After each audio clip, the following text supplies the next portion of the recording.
네, 일반적으로 사람들은 편안하고 기분이 좋은 곳이 하나님께서 계신 천국이라고 생각하곤 합니다. 천국은 말 그대로 하늘나라, 그렇기 때문에 하나님께서 다스리시는 나라, 즉 가장 좋은 것, 기쁨과 즐거움만이 가득한 나라라고 생각하기 때문입니다. 그래서 우리가 하나님께서 거하시는 곳은 언제나 기쁜 일들, 즐거운 일들, 그러한 현상들이 나타나는 곳이 바로 하나님께서 함께 하시는 곳이라고 생각하기 쉬운 것이죠. 반면에 외롭고 고통스러운 곳은 지옥이라고 생각합니다. 이 땅이 지옥처럼 느껴지는 것도, 그래서 수많은 사람들이 지옥이 다른 곳이 아니라 바로 여기다라고 이야기하는 것도, 이곳이 지옥이기 때문이 아니라 지옥이라고 느껴질 만큼 너무나도 고통스럽기 때문인 것 같습니다. 그래서 우리가 힘들고 어려울 때면 그곳은 하나님께서 함께 하시지 않으시는 것이라고 생각하기 쉬운 것입니다. 그렇다면 지금 우리가 살아가는 이 땅은, 그리고 지금의 이 순간은 천국인가요? 지옥인가요? 한 가지 잊지 않아야 할 사실은요, 아직 종말은 오지 않았다라는 사실입니다. 주님께서 다시 오실 그날에는 이사야가 바라보았던 하늘나라처럼, 네, 사막에 샘이 넘쳐 흐르리라, 네, 그 찬양처럼 이리가 어린 양과 함께 살며 표범이 어린 염소와 함께 누우며 송아지와 어린 사자와 살진 짐승이 함께 있어 어린아이에게 이끌리는 참된 평화의 날이 우리에게 임하게 될 것입니다. 맹수와 어린아이가 함께 뛰놀고 정말 함께 할 수 없을 것만 같은 표범과 어린 염소가 함께 누우며 함께 노는 그러한 날이 오게 되는 것입니다. 하지만 그날은 아직 우리에게 완성되지 않았습니다. 그래서 우리의 생각과는 반대가 될 수 있어요. 예수님께서 다시 오시기 전까지는 이 땅의 삶은 우리의 생각과는 전혀 반대의 원리들이 적용될 수가 있는 것입니다. 하나님께서는 우리의 생각처럼 천국과 같은 곳에 우리와 함께 하시는 것이 아니라 오히려 외롭고 괴롭고 힘든 곳으로 하나님께서는 찾아가십니다. 사람들이 외면하는 낮은 자리로, 그 누구도 눈길을 주지 않는 그렇게 소외된 곳으로, 그리고 아파하는 자녀를, 낙심과 절망에 빠져있는 사랑하는 자녀들을 직접 찾아와 주십니다. 그 비천한 자리로 하나님께서는 직접 내려오시어 찾아와 주시는 것입니다. 참 이상합니다. 천상이라고 이야기할 만큼 좋은 곳에 계시는 분이, 가장 좋은 곳, 가장 아름다운 곳, 그리고 고상한 곳에 계셔야 할 분이 이토록 비천한 자리로 나와 주시는 것입니다. 그러하게 우리가 하나님을 만나기 위해선 우리가 천국에 들어갈 필요는 없는 것 같아요. 가장 좋은 환경을 만들고 유토피아를 만들고, 그래서 평화로운 세상을 만들어야만 하나님을 만날 수 있는 것이 아니라는 것입니다. 우리의 삶을 가장 평안하게 만들고 가장 좋은 분위기를 만들므로 말미암아 우리가 하나님을 경험할 수 있는 것이 아니라는 이야기입니다. 하나님께서 함께 하시는 곳은 그런 곳이 아닌 것이에요. 우리가 자꾸 그러한 곳을 바라고 그러한 곳을 원하고 있기 때문에 우리는 자꾸만 헛물을 켜게 되는 것 같습니다. 하나님께서는 그렇게 일하시지 아니하시기 때문입니다. 우리가 살아가는 세상이 그러하지 않기 때문에, 아직은 최후의 승리가 이 땅 가운데 임하지 아니하였기 때문에 그리하지 아니하시는 것입니다. 우리의 삶이 어려우면 어려울수록, 아픔이 많으면 많을수록 하나님께서는 우리의 가까이에 계십니다. 하나님의 이름을 찾으며 부르짖는 이들의 마음에 가장 먼저 응답하여 주시며, 또한 혼자서 힘쓰고 애쓰는 우리의 인생을 홀로 걷지 아니하도록 주님께서 함께하여 주십니다. 영원토록 함께하시며 우리를 보호하시고 우리를 격려하시며 우리를 일으켜 세워 주시고 상한 심령들을 어루만져 주십니다. 우리의 영원한 아버지가 되어 주십니다. 그렇게 생각해 보니 또 이상합니다. 분명 좋을 때에도 하나님께서 함께 하시거든요. 하나님께서 일부러 어려운 것만 골라서 찾아오시는 것은 아닐 것이라는 이야기입니다. 그렇다면 철없는 아이들이 연애할 때 주로 하는 말처럼 있을 때 잘해. 네, 그것처럼요. 좋을 때 우리가 주님을 찾고 좋을 때 우리가 주님을 더욱 가까이 한다면 우리는 참으로 좋은 그곳에 머물 수 있을 것입니다. 이것 또한 우리의 생각으로 천국에 대한 환상을 가지는 것과 비슷한 이야기가 되는 것일까요? 여전히 이 땅을 살아가고 있기에 우리의 연약함은 마땅히 옳은 일을 하는 것을 막아서게 되는 것입니다. 좋을 때 잘하면 참 좋겠지만 우리의 연약함은 좋을 때 잘하지 못하도록 만들어 버리는 것이에요. 그래서 시편의 저자는 이렇게 이야기했나 봅니다. 시편 119편 71절의 말씀입니다. 저는 이 말씀 되게 싫어하는데요. 네, 들어보세요. 고난 당하는 것이 내게 유익이라. 이로 말미암아 내가 주의 율례들을 배우게 되었나이다. 시편 119편 71절의 말씀입니다. 오죽했으면 고난당하는 것이 자신에게 유익이라고 고백했을까요? 그리고 이 고백은 이 땅을 살아가는 우리 모두의 고백이 되는 줄로 믿습니다. 고난이 내게 유익이다. 왜냐하면 그 고난을 통하여 주의 율례들을 배웠기 때문이다. 그 고난을 통하여 하나님을 배우게 되었다라는 것이 그 고백인 것입니다.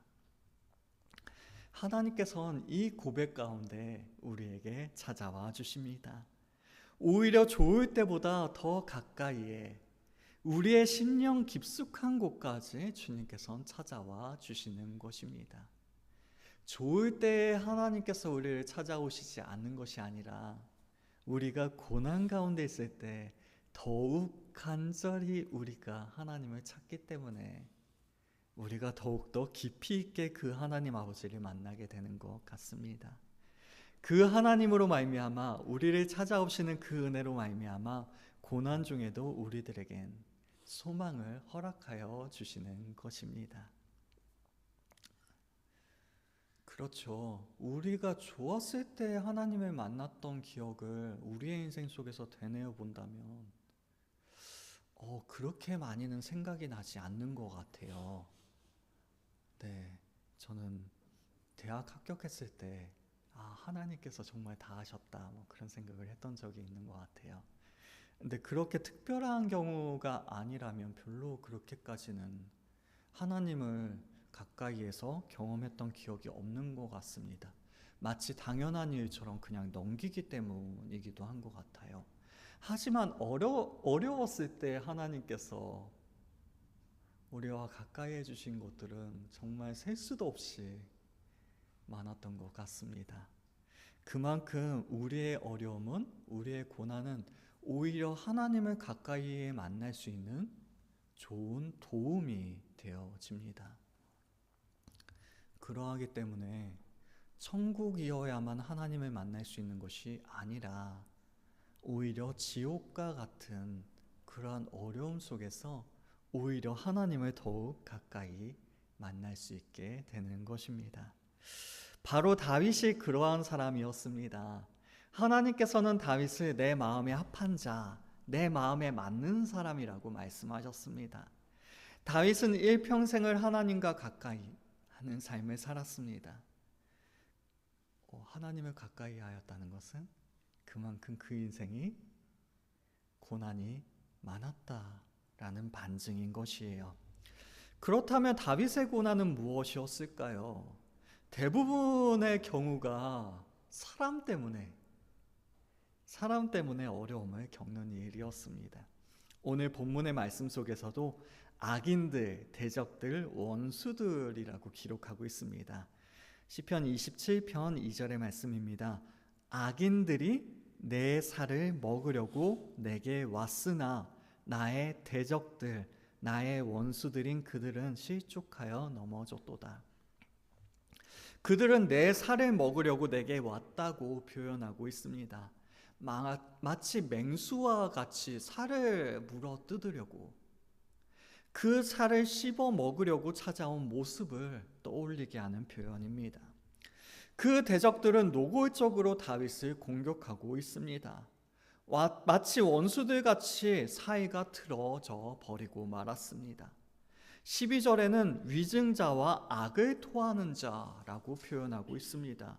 즉 그들은 중상모략, 터무니없는 말로 헐뜯고 해하려고 교활한 속임수들을 행하고 있습니다. 다윗은 마치 자신의 살을 뜯어먹히는 고통과 아픔을 겪는 것으로 표현하고 있을 만큼 괴로운 일이었던 것이죠. 자신의 먹이를 철저히 파괴시키는 사나운 짐승과 같이 그 대적들은 다윗의 삶을 철저히 파괴시켜 갔습니다. 차라리 상황이 어려워서 그러한 것이라면 조금의 해결점을 찾을 수는 있을 것 같아요. 차라리 일이 어려워서 그러한 것이라면 조금의 나아질 방향성을 설정할 수는 있을 것입니다. 하지만 사람 때문에 힘든 일은 정말 답도 없는 것 같아요.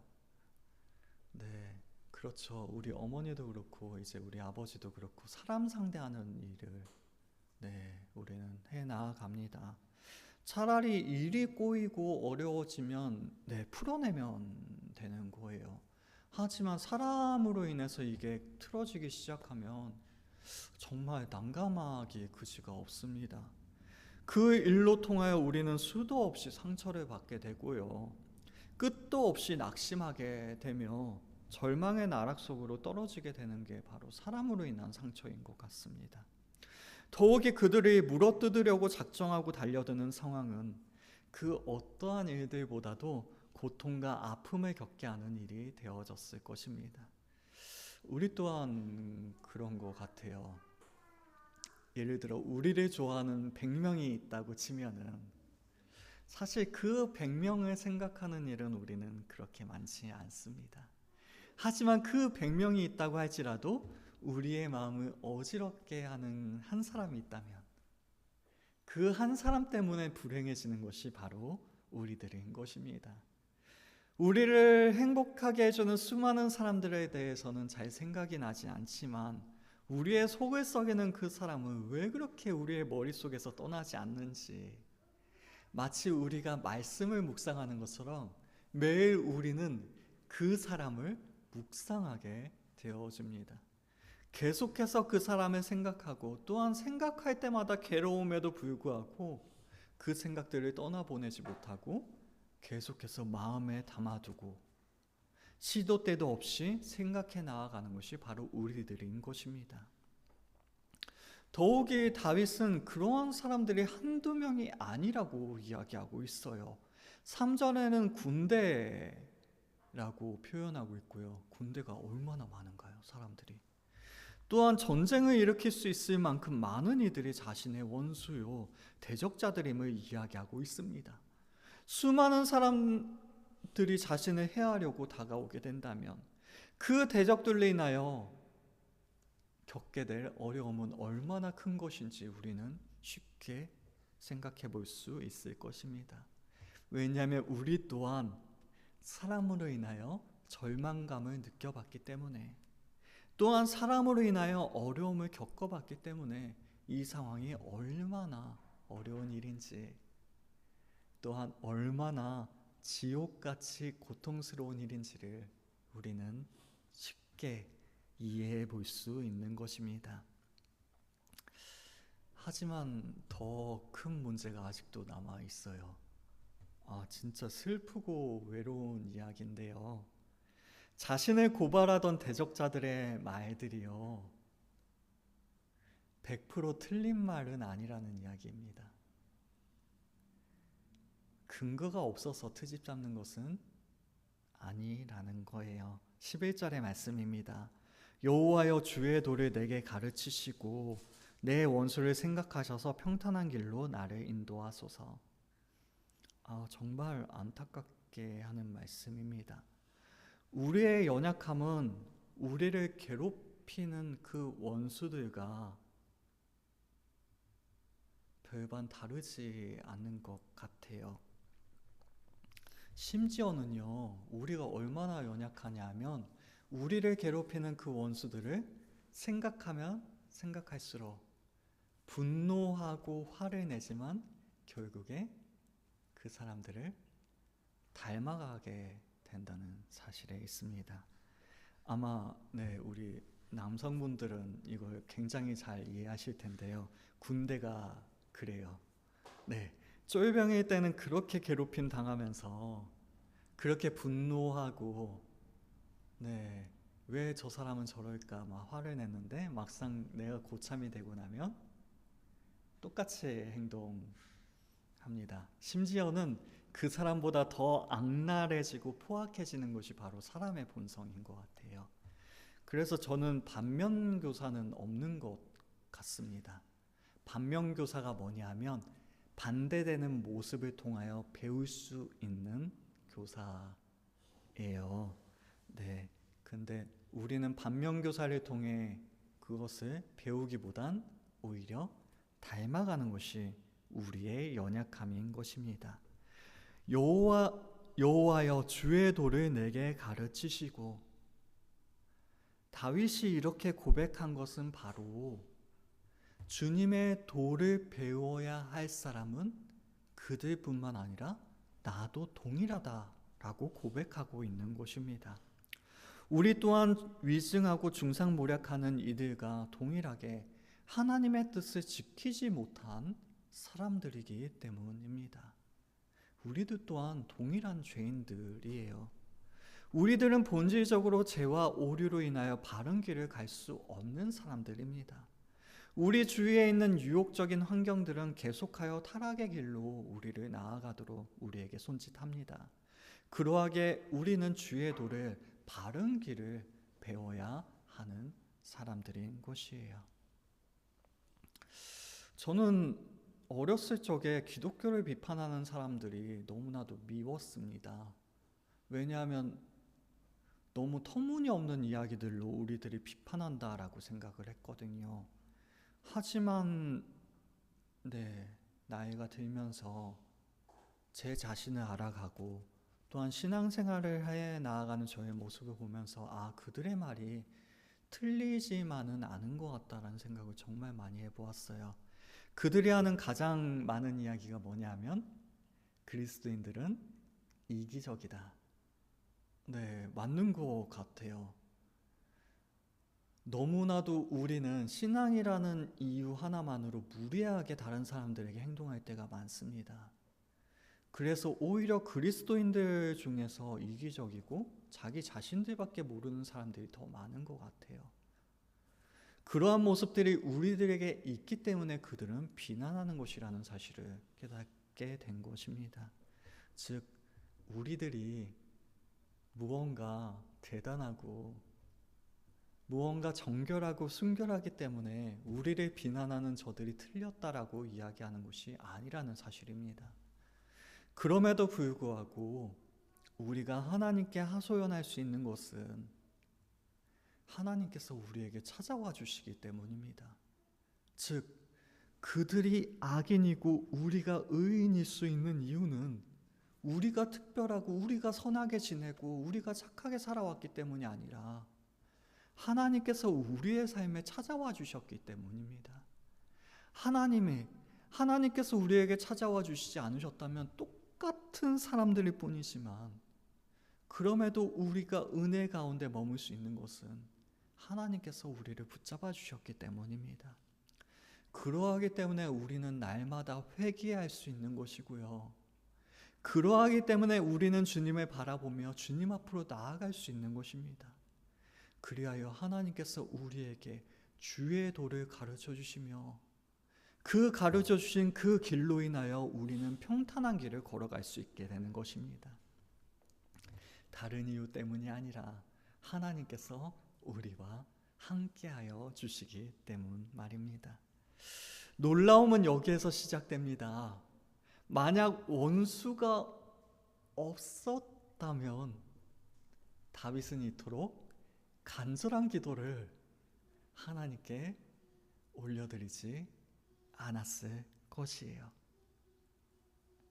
비록 우리들 또한 우리의 대적자들과 동일하게 범죄자들이지만 하나님과의 바른 관계 속으로 우리를 인도하여 주시기에, 즉 우리를 어렵게 하는 수많은 일들을 통하여 우리가 그 하나님 아버지를 간절히 붙잡을 수 있도록 주님께서 우리를 돌봐 주시기에 우리는 은혜를 경험할 수 있게 되는 것입니다. 그렇습니다. 우리가 해야 할 일은 우리에게 찾아온 고통에서 절망하는 일이 아니라, 우리를 해하려는 이들로 인하여 낙심하는 일들이 아니라 오직 하나님과의 그 관계를, 바른 관계를 잡아가도록 소망하는 일입니다. 주님의 얼굴을 찾으리라고 결단하는 일입니다. 오늘 8절의 말씀입니다. 너희는 내 얼굴을 찾으라 하실 때 내가 마음으로 주께 말하되 여호와여 내가 주의 얼굴을 찾으리이다 하였나이다.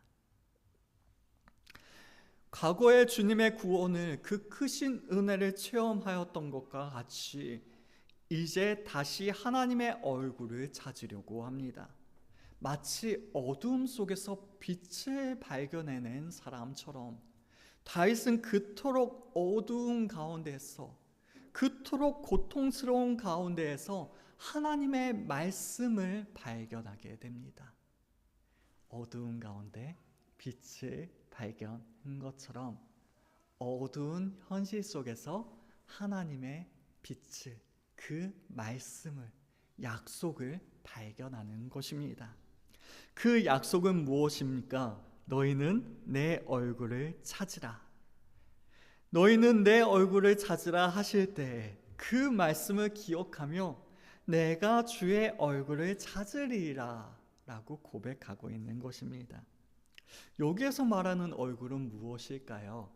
그것은 하나님의 은혜와 긍휼을 의미하는, 하나님의 은혜와 긍휼을 상징하는 표현입니다. 하나님의 얼굴, 하나님의 은혜와 긍휼을 찾는 것, 이것이 바로 신앙생활 전체가 주님의 얼굴을 찾는 삶이라고 정의해 볼 수도 있는 것입니다. 비록 범죄하였을지라도, 비록 우리는 죄인일지라도 주님의 긍휼하심을 찾으며 어두움이 물러가고 주님의 영원한 빛이 비추어지기를, 주님께서 그 빛을 우리에게 비추어 주시기를 구하는 삶.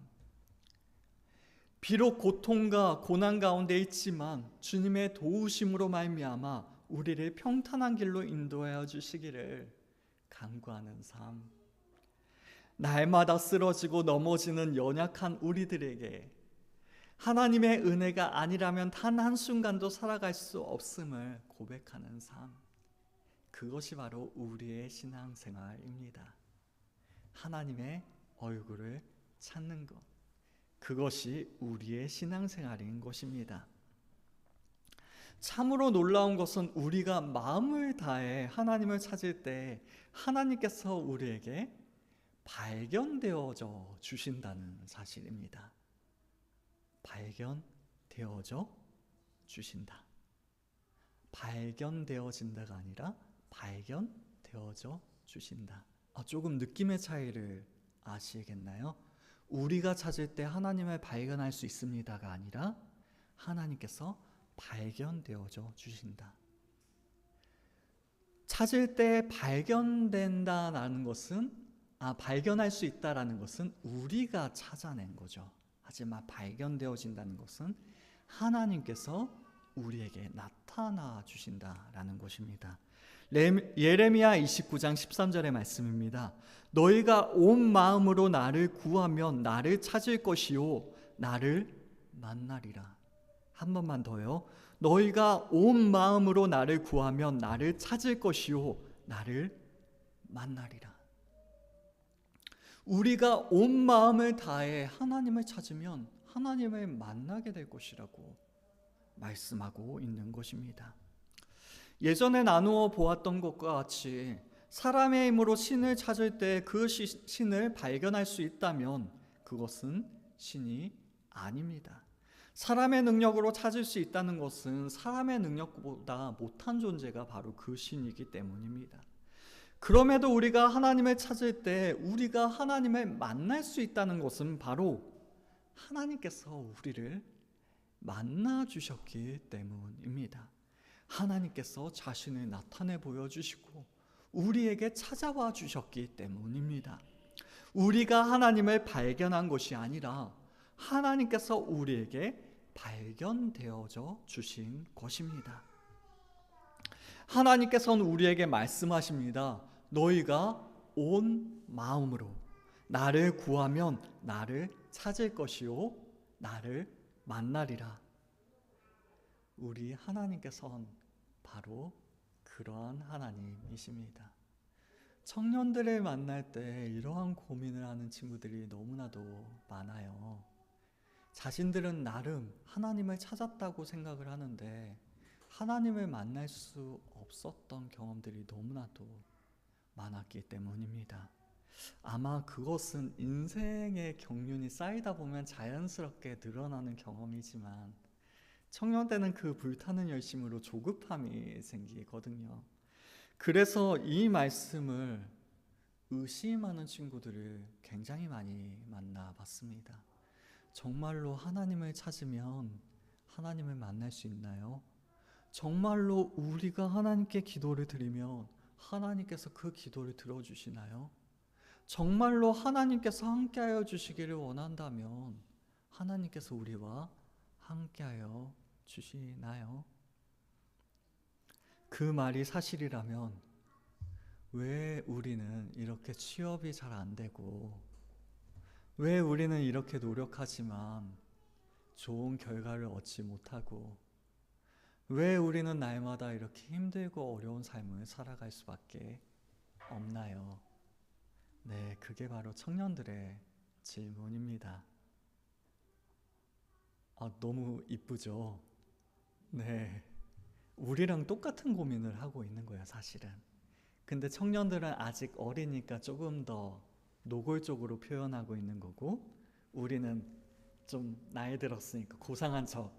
네, 사실은 그 고민이 너무 있는데 정말 하나님이 내 기도 들어주시기를 너무나도 원하고 있는데 그렇지 않은 현실들을 보면서 절망하고 낙심하고 있는데 사실 아닌 것처럼 이렇게 내가 목사니까 내가 권사니까 내가 집사니까 그러고 있는 것이 바로 우리들의 모습입니다. 그때 하나님께서 우리에게 말씀해 주세요. 너희가 온 마음으로 나를 구하면 나를 찾을 것이요 나를 만나리라.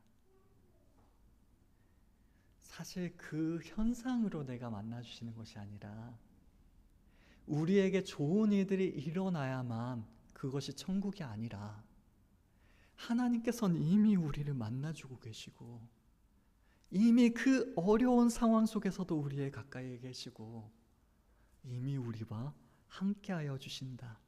그리하여 이미 우리를 돕고 계신다라고 말씀하고 계시는 것입니다. 즉 우리의 상황들이 개선되어야만 하나님께서 우리와 함께하여 주시는 것이 아니라 그것이 우리의 천국인 것이 아니라 비록 어려운 가운데 있을지라도 주님께서 가까이 하여 주시기에 그 어려움이 지옥이 아니라 오히려 천국이 되어지도록 하여 주시는 것이죠. 그것이 바로 우리 하나님이십니다. 우리가 찾을 때 우리를 만나 주시는 분이요. 하나님께서는 우리를 영접하여 주시는 분이십니다. 10절의 말씀입니다. 내 부모는 나를 버렸으나 여호와는 나를 영접하시리이다. 어떻게 부모가 자식을 버릴 수 있을까요? 그것은 불가능한 일입니다. 즉, 이 세상에서 결코 있을 수 없는 일이 벌어진다고 할지라도 주님께서는 나를 영접하여 주시리라고 고백하고 있는 것입니다. 하지만 안타깝게도 다윗에게는 이 가정이, 부모가 나를 버렸으나, 즉 부모가 자녀를 버린다는 이 가정이 실제로 일어난 현실이었습니다. 그는 극도의 고독 속에서 철저하게 버림받았습니다. 그의 모든 가족이 그를 버렸고 그를 외면하였습니다. 심지어는 가까운 친척들조차도 야, 네가 죄를 지어서 벌받고 있는 거야 라고 이야기하고 있었습니다. 그를 죄인으로 매도하고 있었던 것입니다. 자신을 사랑해주고 자신을 보호해주어야 할 그 가장 가까운 사람들마저도 자신을 외면하였던 것입니다. 그러나 주님께서는 나를 영접하여 주실 것이라고 다윗은 고백하고 있습니다. 모두가 자신을 외면할지라도 주님 하나님께서는 자신을 외면하지 아니하시고 오히려 두 팔을 벌려서 자신을 하나님의 품으로 인도하여 주실 것이라고 그는 고백하고 있는 것입니다. 마찬가지입니다. 하나님께서는 우리를 하나님의 자녀로 받아주시고 우리를 그 자녀로 양육하여 주십니다. 모든 먹을 것들을 공급하여 주시고 모든 필요를 채워주십니다. 모든 사람들이 관심이 없는 우리의 인생사를 너무나도 깊은 관심을 가지고 바라봐 주시고 우리의 인생을 주님께서 책임져 주시는 것이에요. 우리가 하나님 앞으로 나아갈 때 하나님께서는 단 한 번도 우리를 외면하지 아니하십니다. 우리를 영접하여 주십니다. 하나님의 사랑은 모든 사랑을 초월합니다. 사람의 모든 기준을 넘어섭니다. 사회에서 가장 고귀하고 모든 자비와 모든 열정을 뛰어넘는 사랑이 있다면 그것은 부모님의 사랑이라고 이야기할 수 있을 것이에요. 그러나 부모의 사랑이 아무리 깊다고 할지라도 하나님의 사랑은 그 부모의 사랑을 넘어섭니다. 무슨 의미인지 아시겠죠? 부모의 사랑이 가치 없다는 게 아니에요. 세상에서 가장 존귀한 것이, 가장 대단한 것이 부모의 사랑입니다. 근데 가장 그 대단한 부모의 사랑보다 더 뛰어넘는 것이 바로 하나님의 사랑입니다. 주님의 사랑은 부모의 사랑보다 큽니다. 우리가 모든 사람에게 버림받는 그 순간에도 하나님의 사랑은 우리에게 남아있을 것입니다. 극심한 상황이 우리에게 다가올지라도 하나님께 나아가는 기도를 드리게 된다면, 오직 하나님만이 우리의 유일한 피난처로 우리가 삼고 하나님의 도우심을 구하며 매달린다면 하나님께서는 그 크신 사랑과 인도하심과 보호하심을 우리에게 베풀어 주실 것입니다. 그러하기에 우리가 주님을 신뢰한다면 우리는 모든 어려움을 이겨낼 수 있습니다. 13절의 말씀입니다. 내가 산자들의 땅에서 여호와의 선하심을 보게 될 줄 확실히 믿었도다. 산자들의 땅은 수올, 즉 지옥이나 저승과는 구별된 곳, 다시 말해 살아있는 사람들이 살아가는 곳, 이 땅이죠. 네, 이 세상입니다. 비록 고통과 아픔이 있는 곳이 이 세상이지만 때로는 지옥이 다른 곳이 아니라 여기인 것처럼 느껴지기도 하는 곳이 바로 이 땅이지만, 다윗도 수많은 대적들로 인하여 죽도록 고생했던 곳이 바로 산자들의 땅이었지만 그럼에도 여기에도 하나님께서 우리와 함께 하십니다. 내가 산자들의 땅에서 여호와의 선하심을 보게 될 줄 확실히 믿었도다. 이토록 고통받는 많은 곳이 이 땅이지만 이 땅에서도 하나님의 선하심을 보게 될 줄을 내가 확실히 믿었다. 만약 하나님께서 우리와 함께 하신다는 것을 우리가 믿지 않는다면, 믿지 못한다면 우리에게는 정말로 희망이 없을 것입니다. 하나님의 선하심을, 하나님의 공의를, 하나님의 일하심을 신뢰하지 못한다면 우리는 더 이상 소망을 가질 수 없을 것입니다. 반면에 우리가 주님의 얼굴을 찾는다면, 우리의 눈을 들어 하나님을 바라보게 된다면, 그리고 그 하나님의 선하심을 신뢰하게 된다면 우리는 새 힘을 얻게 될 것입니다. 하나님을 향한 간절한 기도를 통하여 우리의 외부의 문제들, 대적자들로 인한 문제들, 심지어는 우리의 심령 안에서 일어나는 문제들까지도 모두 풀리게 되는 은혜를 얻게 될 것입니다. 우리의 믿음으로 말미암아 살아갈 수 있는 힘과 용기를 얻게 되는 것입니다. 물론 우리는 여전히 우리의 안과 밖에서 수많은 문제들에 여전히 쌓여 있습니다. 하지만 우리가 산자들의 땅에서 여호와의 선하심을 보게 될 줄 확실히 믿는다면 우리는 미래에도 여전히 살아 하나님의 은혜를 경험하게 될 것입니다.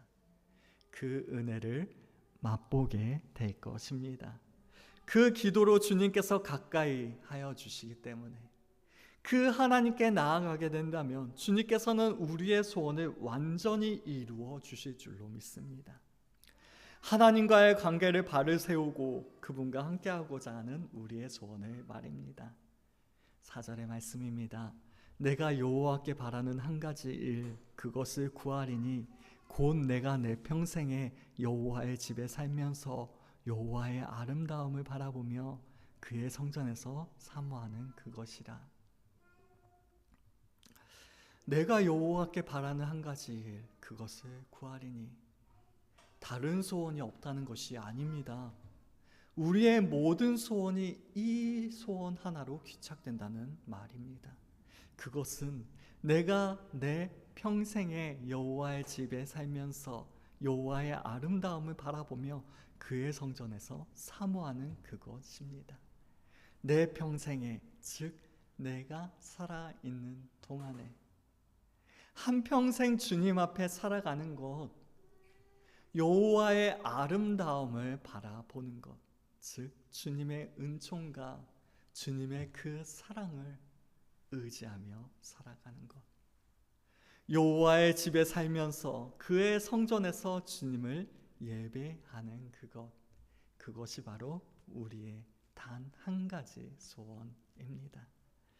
우리는 이 땅에서의 삶이 다하기까지 이것을 구해야 하는 것입니다. 바라고 원하는 것은 우리 또한 주님의 얼굴을 찾는 인생을 살아갈 수 있길 원합니다.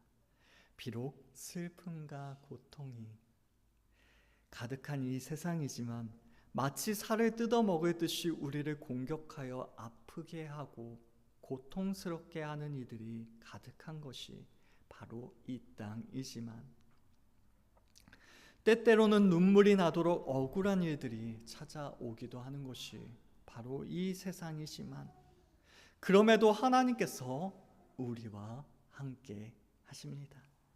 이 세상에서 가장 고귀한 사랑, 부모의 사랑보다 더욱더 큰 사랑으로 우리를 사랑하여 주십니다. 이 세상 모두가 외면할 때에도 하나님께서는 우리를 영접하여 주십니다. 그 하나님으로 말미암아 이 어두운 세상 속에서 우리를 찾아오신 그 은혜로 말미암아 고난 중에도 우리들에게는 여전히 소망이 있습니다. 다만 잊지 않길 원합니다. 우리의 삶이 어려우면 어려울수록, 아픔이 많으면 많을수록 하나님께서는 우리와 가까이 계십니다.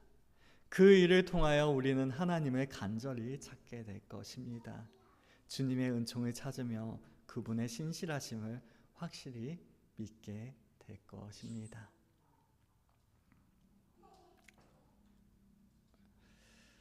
우리의 삶은 어떠합니까? 혹시 평안함이 우리에게 도구로 작용하고 있진 않습니까? 오히려 우리가 더욱더 주님을 간절히 찾고자 하는 그러한 마음을 회복할 수 있길 원해요. 오늘도 아침에 유미가 새로운 사람 올 것 같다고, 그 한마디가 얼마나 설레게 하는지. 참. 근데 또 없으니까 또 설렜던 그 말이 얼마나 낙심이 되는지. 그렇죠? 하나님께서 자꾸 들었다 놨다 하시는 것 같아요. 네, 어떻습니까? 우리가 그 주님을 더욱더 사모할 수 있다면, 그 주님을 더욱더 바라볼 수 있다면, 모든 것은 괜찮은 것 같습니다. 아마도 제가 말씀을 안 드렸던 것 같은데요. 우리 함께 우리 교회를 시작하면서요. 물론 저희 가정에서부터 시작을 했는데, 참 고민이 많았어요. 저는 죽어도 개척 안 하겠다고 항상 다짐했던 사람이거든요. 왜냐하면 어렸을 때부터 개척교회에서 너무 힘든 일들이 많았기 때문에, 그래서 사람들 왜 괴롭게 하는지 도저히 이해를 못했습니다. 그래서 개척교회 할 거면 차라리 교회 문을 닫고 조금 규모 있는 교회에서 같이 생활하는 것이 성도들도 편하고 목회자도 편한 길이지 않을까라고 생각을 했어요. 그래서 죽어도 개척을 안 하고 싶었던 게 바로 저의 마음이었습니다. 그래서 심지어는 그 개척하고 막 포기하지 못하고 나이가 들도록 붙잡고 계신 분들 잘못됐다고까지 이야기할 정도로 그랬던 사람이 저였는데요. 여기저기 교회들을 이제 둘러보면서 유미가 그 얘기를 하는 거예요. 우리도 할 수 있는데 왜 우리가 다른 교회 가야 되냐? 우리 집에서 같이 예배 드리자.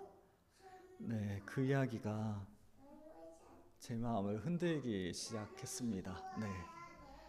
전 설교하는 게 항상 힘들고 어렵거든요. 그래서 안 했으면 좋겠다가 사실은 제 마음인데, 그래서 아마 어저께도 아버지께서 들으셨을 거예요. 너무 많이 막 들여다봤더니 쳐다도 보고 싶지 않더라고요.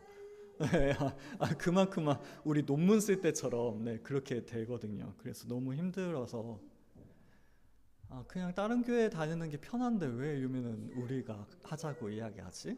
그 생각을 하면서, 또 우리가 성도가 없는데 개척의 가장 중요한 요소가 성도거든요. 장소는 오히려 없어도 괜찮아요. 나중에 구해도 되는데 개척 멤버가 꾸려지고 사람이 모이지 않는데 예배를 시작하면 오히려 더 어려워지는 것이 개척입니다. 그래서 사람도 없는데 왜 자꾸 우리 예배 드리자고 하는 거지? 그 생각을 했어요.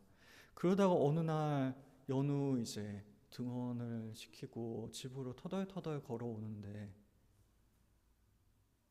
하나님께서 그 마음을 주시는 거예요. 예배를 지키는 것만으로도 너무나도 의미가 있다라고 말이에요. 저는 어떻게 교회를 구성하고 어떻게 꾸려갈까에 꽂혀 있다 보니까 이게 준비된 것이 없는데 이렇게 시작하는 것이 맞나? 라는 게 항상 저의 포인트였어요. 근데 하나님께서는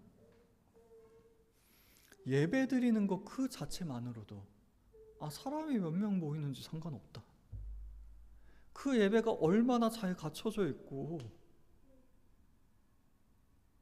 얼마나 막 찬양을 하고 기도를 뜨겁게 하고 그러한 잘된 구성을 갖춘 것이 중요한 게 아니라 그냥 예배를 드렸다라는 그 자체만으로도 너무나도 소중하고 너무나도 귀한 것이다 라는 마음을 저에게 주시더라고요.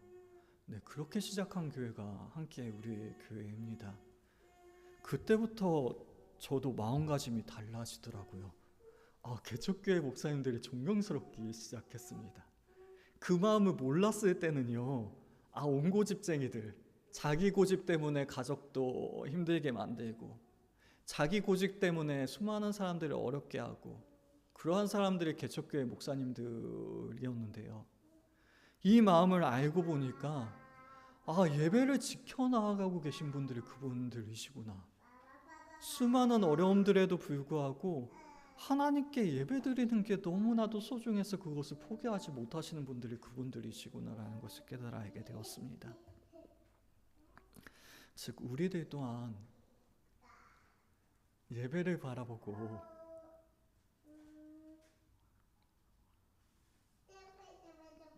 모인 사람들이에요. 다시 한번 4절의 말씀에 내가 여호와께 바라는 한 가지 일 그것을 구하리니 곧 내가 내 평생에 여호와의 집에 살면서 여호와의 아름다움을 바라보며 그의 성전에서 사모하는 그것이라. 네, 그렇죠. 사실 저나 유미는 그래도 교회를 이제 시작하면 되는 거니까 괜찮지만 사실은 우리 부모님들은 너무나도 많은 희생을 하고 여기에 오신 줄로 알아요. 그럼에도 불구하고 우리가 이 예배를 사모해서 이 자리에 모였다는 것, 하나님을 사모해서 이 자리에 모였다는 것이 얼마나 가치 있고 소중한 일인지를 좀 자부심을 느껴주셨으면 좋겠어요. 비록 너무나도 더디게 우리가 성장하고 있지만 이건 저의 조바심이죠. 그럼에도 불구하고 하나님께서는 이토록 우리의 소원을, 우리의 마음을 허락하여 주셨음을 기억하여 주시길 부탁을 드립니다. 그리하여 우리가 어려울 때에도 그리고 좋을 때에도 그 모든 순간에 하나님의 얼굴을 구할 수 있는 우리, 그 어떠한 상황에도 우리가 주님께 예배드릴 수 있다는 것이, 주님 앞에 나아갈 수 있다는 것이 너무나도 소중한 우리, 그리하여 그 주님의 영화로우신 은혜들을, 또한 우리를 외면하지 아니하시는 그 하나님 아버지의 크신 사랑을 날마다 체험할 수 있는 우리 모두의 인생이 될 수 있기를 주님의 이름으로 축원합니다. 이 시간 함께 기도하시겠습니다. 기도하실 때 우리 또한 하나님의 얼굴을 구하는 인생이 될 수 있기를, 모든 상황 가운데 오직 하나님 아버지 한 분만을 붙잡을 수 있는 우리 모두가 될 수 있기를 위하여 기도하시며, 또한 그리할 때 우리가 주님을 찾을 때 우리를 만나주시는 그 하나님 아버지를 경험할 수 있기를 위하여 이 시간 함께 잠깐 기도하도록 하시겠습니다.